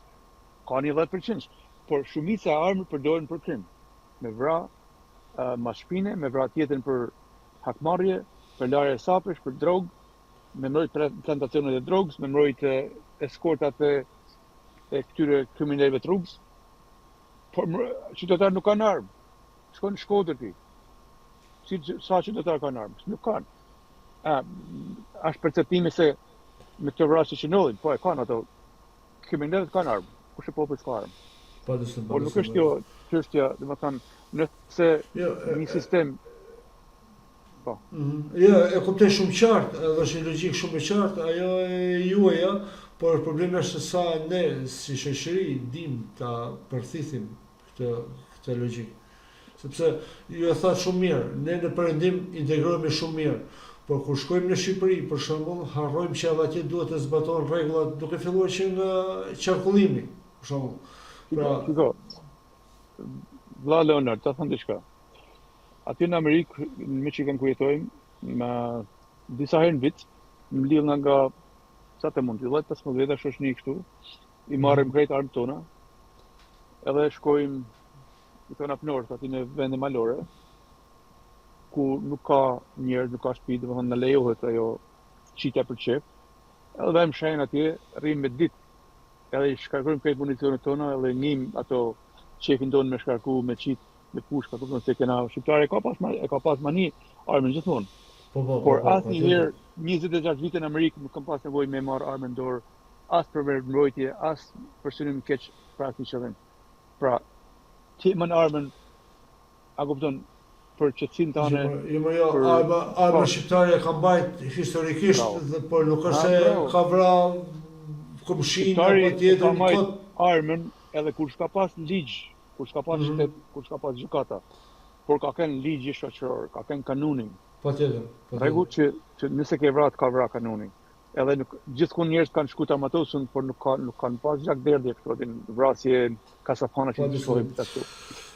Por mungesa e sistemit të pastër dhe të ndershëm gjithësor shkakton edhe këtë perceptimin se duhet hiqen armë. nuk është arma shmeti. Qëllimi është tek njeriu. Ti izolo personin që ka qëllim të keqë armën. Se ai që do më vra e gjen formën. Ka forma sa të vra. Pa diskutim. Zoti Lumaj, do më lejosh jo ta ndryshoj fare temën, por të të bëj një pyetje për diçka tjetër. Kush është veprimi, këndvështrimi juaj për SPAK-un? Si po vepron SPAK-un me politikën shqiptare? Po, faleminderit. Unë çdo pyetje që kesh unë në këtë bashkëpresidim shoqëror, jo nuk është mendimet lira, a kupton? SPAK-un. Unë mendoj që ka të njëjtë veta, ka edhe dobësitë, mangësitë. Nëse SPAK-u është një strukturë e pavarur që duhet jetë, kjo do të ishte kënë një gjë shumë pozitive për komplet Shqipërinë dhe popullin shqiptar, por mendoj se SPAK-u ka kënë një strukturë e varur, jo e pavarur. Kjo e varur edhe nga pushteti, por e varur edhe nga instancat e shtetit kanë. Pitën mendoj se formu SPAK-u ishte një pjesë e reformës në drejtësi e investuara amerikane, direkt nga ndoshta nga George Soros. Pra, kena pa ato veprimet, kontrollin që Soros i ka bë nëpërmjet edhe ambasadorës amerikane në Shqipëri, që ishte komplet një kukull e Sorosit, kur u emëru prokurori i përgjithshëm, ajo ishte me përsi domethënë të amerikanëve. Por, nëse ka kënë George Soros implikuar në emërimin e këtij prokurorit, sa ajo është koka domethënë timoni që drejton SPAK-un, atëherë direkt ose indirekt edhe vetë pushteti Edi Rama ka pas kontroll në SPAK, mbasi Soros dhe Rama kanë kënë si vllazën të një gjakut. Ata bashkë kanë bërë planet, bashkë kanë mbështetë, Soros ka mbështetë Edi Rama në gjitha fushtratet elektorale, edhe me logjistikë, edhe me financa, edhe me gjitha ato. Forca e Edi Ramës ka kënë George Soros.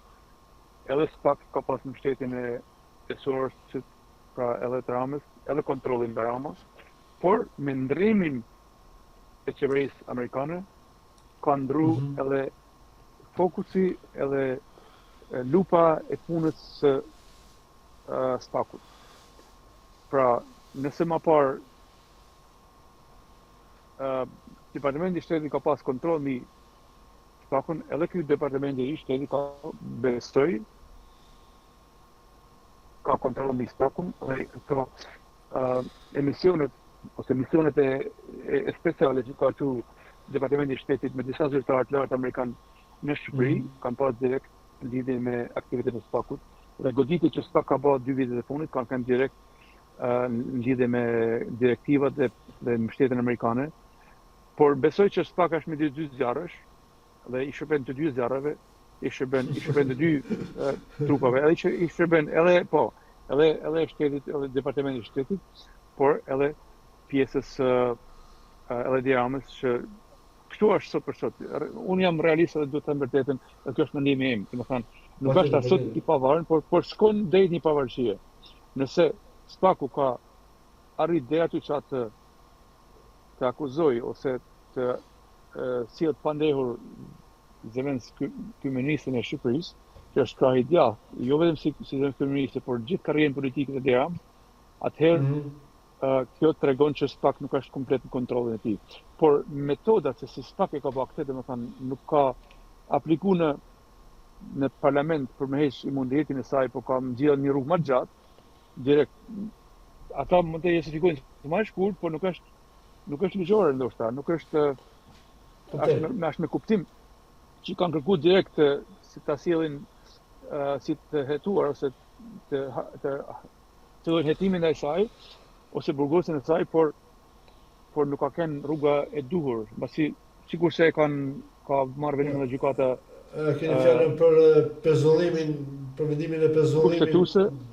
Po, ajo gjykata kushtetuese anulloi vendimin e SPAK-ut ose kërkesën e SPAK-ut për arrestimin e saj, pra do të cilësohet prej fillimi një proces tjetër që ka filluar. Dje mora vesh kryetari i largumit Spakut ka nënshkruar të kërkesën për keqen e imunitetit të zënës ministës. Pra kjo duket e lexueshme në dy anë, pra një thik me dy presa që pret në dy anë, i shërben dy anëve.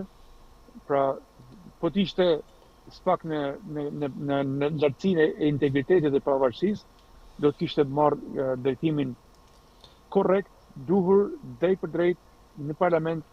Mbrana 2-3 ditë ishte heq imuniteti dhe ajo do të kishte kaluar në arrest, ose arrest në burg ose arrest në shtëpi. Dhe kjo nuk, domethënë, kjo zgjatje i shërben edhe jam. Por procesi i shërben domethënë Departamenti i Shtetit, dhe i shërben edhe Shqipërisë. Pra Po shërben ligjit, ta themi ashtu. Po, nuk më pëlqen, domethënë, nuk më pëlqen as pak varësia që ka pas Spak nga shteti, nga pushteti. Sigurisht se nuk më pëlqen edhe akuzat, domethënë, që ka bërë opozita, domethënë që komplet e korruptuar, komplet edhe ka kënë korruptuar, por duhet ta vdojnë punët e mira. Sot opozita thot këtë, që Spaku që të vendim para së këtë, po bën një listë të veprave të mira të Spakut, por një kohë që opozita ka qytë Spakun një organizatë kriminale e jashtëligjshme. E ka atekuar disa herë, me fjalë kur si ka pëlqyer, kur i ka pëlqyer, i ka lavdëruar. Ja, dakord, ajo po, dakord, pra, por ne duhet të përkrahim sa do pak, domethënë, të jena më shtetar në këtë kuptim. Ne duhet të respektojmë shtetin sido që tjetë, me gjitha strukturat, por të arrijmë të lavdërojmë punët e mira, por dënojmë me shpërësi punë të këqija. Nëse ti, si opozit, je i Zoti ose Zoja, atë deli për Zot detyrës tane opozitare, ftoje popullin në demonstrata, ndaloje, po jep arsye njerëzve mos largohen. Se protestat e opozitës ka 14 vite. Ka disa procese zgjedhore pa fund që ja kanë vjell, ose ka pas pa fund raste ose kauza opozita që të hidhet në demonstrata paktin deri në rrëzimin e qeverisë, edhe ka pas tilla, po jo deri në rrëzimin e qeverisë. Ka pas deri aty sa të shtypet, të shuhet këtë ajo zelli, edhe impulsi, edhe protesta qytetare ashtë janë shu pa rezultat. Po, sepse shpeshherë janë bërë protesta si tullumbacat e fryera dhe janë çpuar rrugës, me fjalë shfryr rrugës, edhe këto kanë ndikuar keq edhe tek shpresa, tek fryma e njerëzve. Po, atë bë blerja dhe manipulimi i opozitës. Në rregull nëpërmjet falangëve të Sorosit. Unë më mend kur u zgjoll për herë dytë Lulzim Basha, ndoshta ishte i pari që do të marrë lavd për këtë, por kam bërë një status aty, një postim që kam thënë e kam dënuar, domethënë, si mund të zgjidhesh kryetari i Partisë Demokratike me 99% votave, kur ti humbe me %, zgjedhje, ta kupton? Pra edhe humbi dhe humbje pas humbjesh. Iken 250.000 antarë Partisë Demokratike iken vota, kupton, rrjedhja e votash. Pra kjo çoi në largimin edhe jo vetëm largimin nga Partia Demokratike, por largimin e shqiptarëve komplet nga Shqipëria, se pse të protestoj, pse të rjetoj këtu. Kur kufita në hapur mund ta siguroj jetën tjetër, pse të merrem me këtë politikë që nuk po më jep shpresë. Pra shpresa e partisë, shpresa e popullit shqiptar dhe rinisë nuk ka vdek vetëm nga pushteti, por nga të dyja, nga dy krahat e politikës. Edhe pushteti edhe opozita, të dy kanë faje të jashtëzakonshme në hupjen e vrasjen e shpresës së shqiptarëve, që opozita nuk arrin të vetë organizohet shoqëria shqiptare të prodhoj një rotacion të elitave dhe një shpresë. Dhe rezultati ashtu që kena sot, domethënë një mishmash që nuk dihet si do zgjidhet. Unë i falenderoj të gjithë ata që më kanë shkruar këtu në WhatsApp dhe ju jam mirënjohës pafund, por dua të veçoj një pyetje zoti Lumaj. Na falenderojmë për emisionin, falenderojmë edhe ty për bisedën shumë të edukuar, thot, dhe me të vërtetë thot që nga një person me kulturë amerikane, thot, megjithëse jeton në Amerikë zotëria, thot, dhe a ka fjalë apo thashë theme në Amerikë që Edi Rama është non grata sepse ka disa kohë që ai se ka kaluar oqeanin. Unë the me siguri këtë, që Edi Rama nuk i ka marrëdhënie të së punët e mira me Amerikën sot për sot. Arsyet janë disa. E para është akti korruptiv me Gonigo, një dosje që është rihap nga Departamenti i Shtetit, dhe në këtë dosje të re, Edi Rama është një nga persona që përmenden me 10 herë, dhe nga informacionet që kam unë brenda mijëve të mi Amerikan, Edi Rama nuk do dalin me fashë të bardhë për këtij proces, sepse vetë akti i rihapjes së kësaj dosje nuk është pa qëllim, por e ka qëllimin që të shkojnë deri në fund, mbasi nëse një person, edhe vetë personi akuzuar ka po bashkëpunon me shtetin, me prokurorin e përgjithshëm amerikan, dhe më thënë është i penduar i drejtësisë sikur se jeton në Shqip, dhe por administrata e re amerikane e Trumpit me prokuror të ri, me një qasje tjetër më të ashpër, besoj që do të rifilloj një hetim, dhe hetimi ka filluar, edhe unë kam informata se Edi Rama do të jetë shpejt objekt i këtij gjykimit. Kjo është e para. E dyta është lidhjet e Edi Ramës me kartelet e drogës të Amerikës Latine janë në lupën e studimit të hetues amerikan, janë gjetë lidhje, ma çfarë di unë, janë gjetë lidhje pa mohueshme të Edi Ramës me kartelet e drogës, dhe ju dini shumë mirë se Amerika ka marrë një aksion të madh ushtarak kundër karteleve të drogës. Ju keni pa nuk e di, keni dëgjuar dhe keni pa pamjet filmike ose lajme që dalin se ushtria amerikane dhe dronet amerikan po bombardojnë çdo anije, domethënë këto skafet me lanë narkotike ose me pajisje të ndalume. Dhe kjo është një akt, një veprim domethënë ekstrem. Pra derisa Amerika ka dalë ballë gjithë transportit drogës dhe i ka shpall luftë, është me ligjë shtetit, që Amerika është në luftë me kartelet e drogës, të Venezuelës dhe të Amerikës Latine. Atëherë, nëse Edi Rama ka lidhje me këtë kartele, ky vetë bëhet subjekt i hetimit dhe mbas e gjykimit të tij nga CIA ose nga Departamenti i Shtetit apo nga FBI. Pra, vetë lidhjet e tij me kartelet e drogës e implikon, dhe kjo Edi Rama është në një problem të madh me Departamentin e Shtetit. Është çështje kohe se sa do të zgjasë. Unë mendoj se Edi Rama ka rarë nga pushteti. Sot është më vështirë ta marrësh Edi Ramën në kamp se ta rrezosh. Pra është më vështirë me majtë në kamp se ta merrësh po. Prandaj ky ka, por atë si ka qenë manipulimi i opozitës, manipulimi, blerja, investimi financiar. Për çfarë brenda opozitës? Brenda opozitës, opozita, energjitë e saj, unë thash në fillim që sot kena dy lider që nuk kthyen. Edi Rama nuk kthehet nga pushteti, as Berisha nuk kthehet nga sekretari i Partisë Demokratike. Domethënë, Edi Rama i ka rezistuar komplet gjitha sulmeve të Partisë Demokratike të opozitës 14 vjet dhe është i fortë në atë derisa është kryeminist.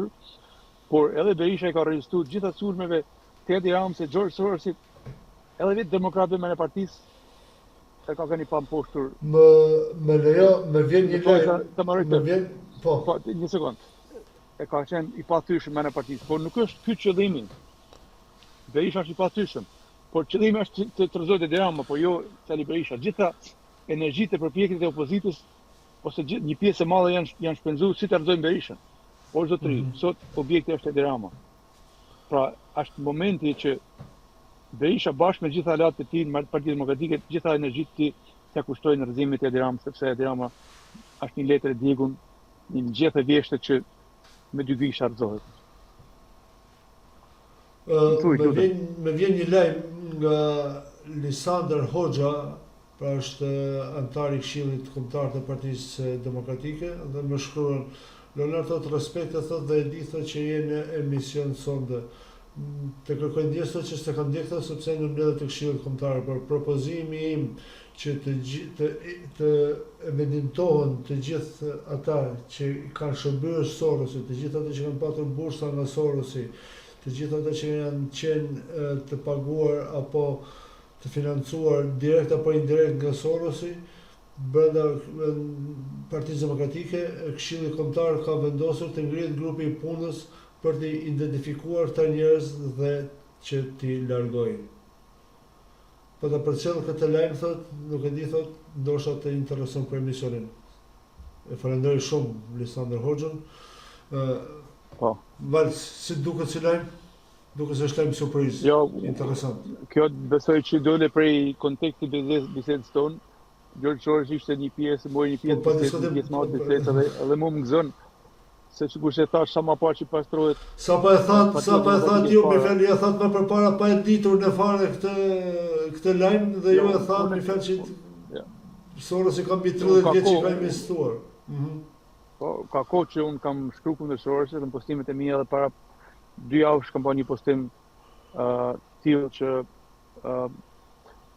domethënë është Sorosi është ajo merimanga që po kontrollon komplet politikën shqiptare, sa më parë që të pastrohet të largohet Sorosi, aty do të marrë prim jo vetëm Partia Demokratike, por do të marrë prim edhe vetë shoqëria shqiptare. Dhe unë përgëzoj nëse ky lajm është i vërtetë dhe përgëzoj Lisandër Hoxha është antar i Këshillit Kombëtar, dhe kam mik dhe e di që kam emision dhe më shkruajti në privat. Shumë bukur. Uroj që të jetë një aksion politik se nuk është i lehtë, është shumë i vështirë, por uroj që të realizohet. Padyshim, kjo është pjesa më fjalë që uroj që të realizohet edhe të ecet seriozisht, sepse mendoj që sikur e tham edhe më përpara me fjalë brenda Partisë Demokratike ka njerëz të Sorosit vërtet shumë.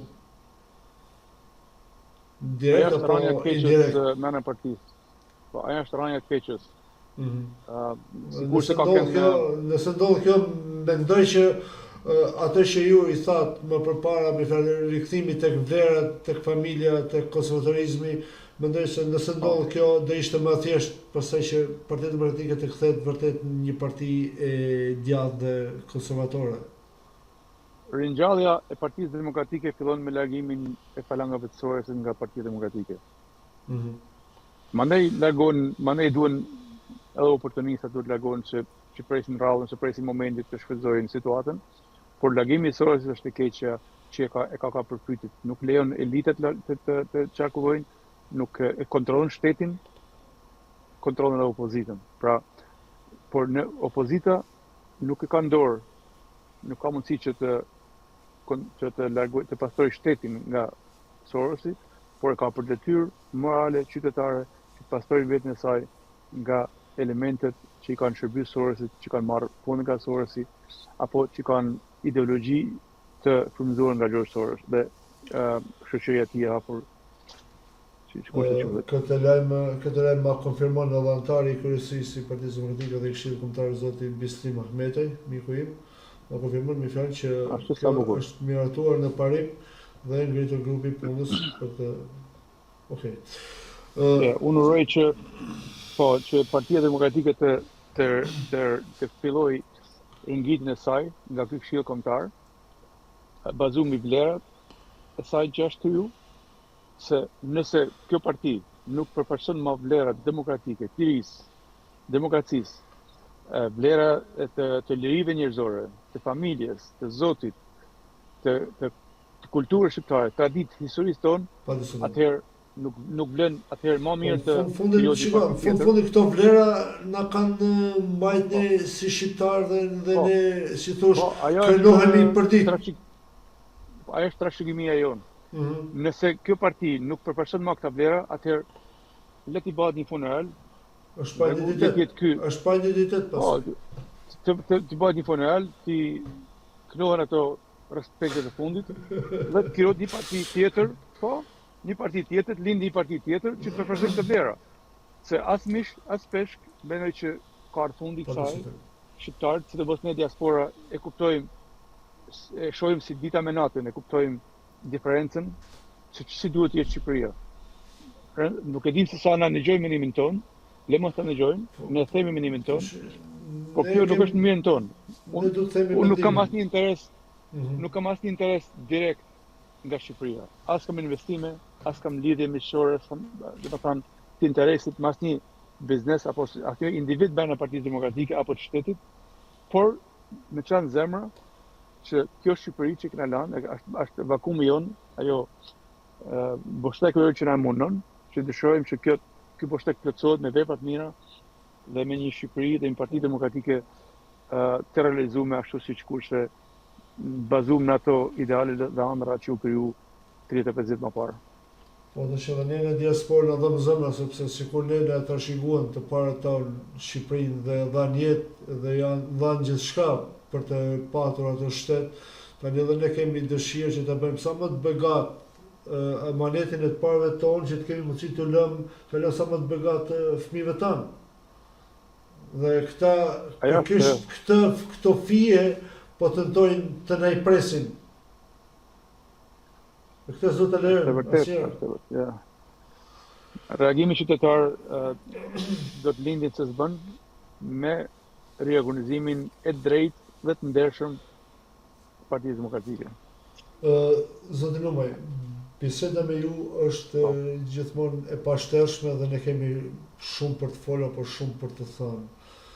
Por besoj që kemi thënë aq sa kemi patur mundësi apo aq sa mund thuhen, si thosh, kemi bërë një bisedë shumë miqësore, shumë shoqërore, se të ishim në një kafe duke bërë muhabet. Por nuk e di, keni diçka ju vetë për të shtuar diçka që nuk e cekëm gjatë kësaj bisede? Jo, unë isha i gatshëm që të përgjigjem, do të thënë, të pyetje që të kesh.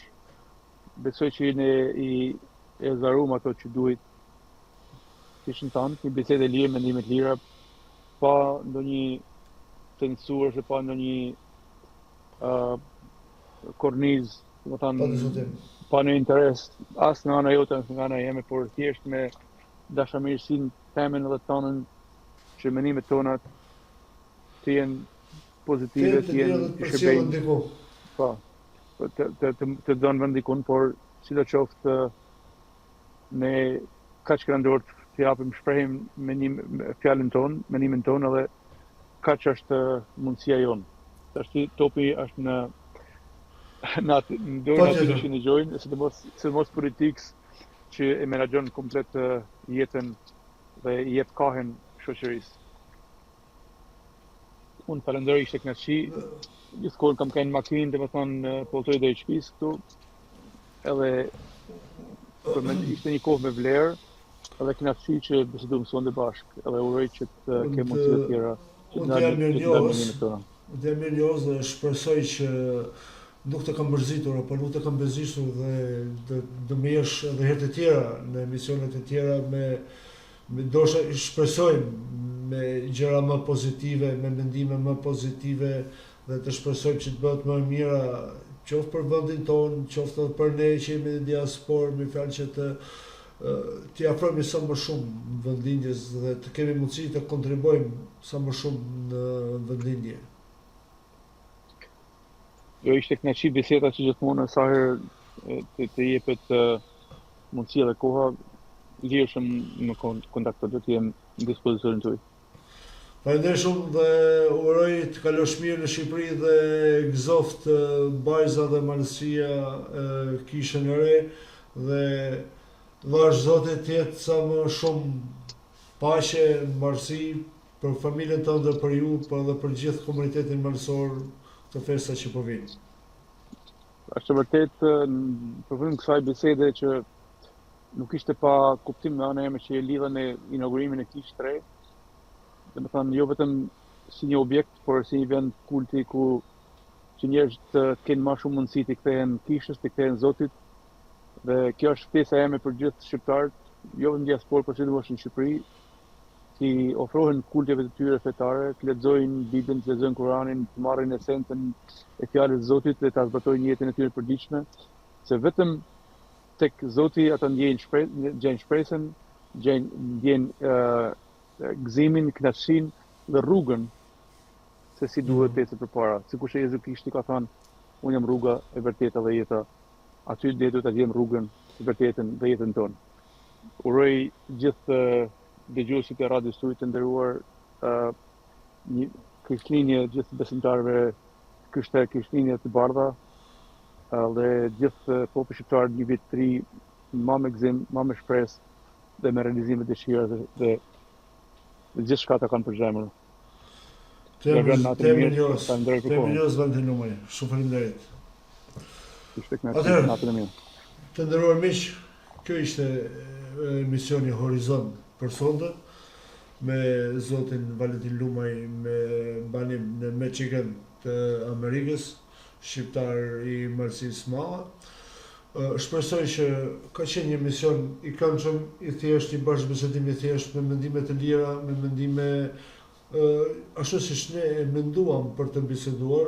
Shpresoj që të keni shijuar edhe ju këtë bisedë, keni marrë informacionet e duhura. U përpoqem të themi aq sa ne patëm mundësi, aq sa ne ditëm të themi, por shpresoj që edhe për ju të kemi qenë në lartësinë e duhur. Këtu i vjen fundi emisionit për sonte. Ju rikujtoj që emisioni mund ta ndiqni nesër në ritransmetim në orën 13, pra sikur e thash në website-in zyrtar windowradio.de, në Google po ashtu edhe në platformat ndërkombëtare Radio Box dhe TuneIn, si dhe në Radio Shqip, që është platforma më e madhe e radiove shqiptare. Po ashtu emisioni nesër do jetë edhe në faqen zyrtare në YouTube, Horizont Window Radio Hapësirë.de. Unë këtu ju them natën e mirë, u përqafoj të gjithë dhe përzemërsisht, ju falenderoj përzemërsisht për kohën që na dhat dhe që ishit pranë nesh, dhe ju lë takimin në radhës ditën e premte në orën 21 me një tjetër të ftuar, ku do të edhe ajo një bisedë e këndshme dhe me shumë informacione. Natën e mirë dhe kalofshi mirë.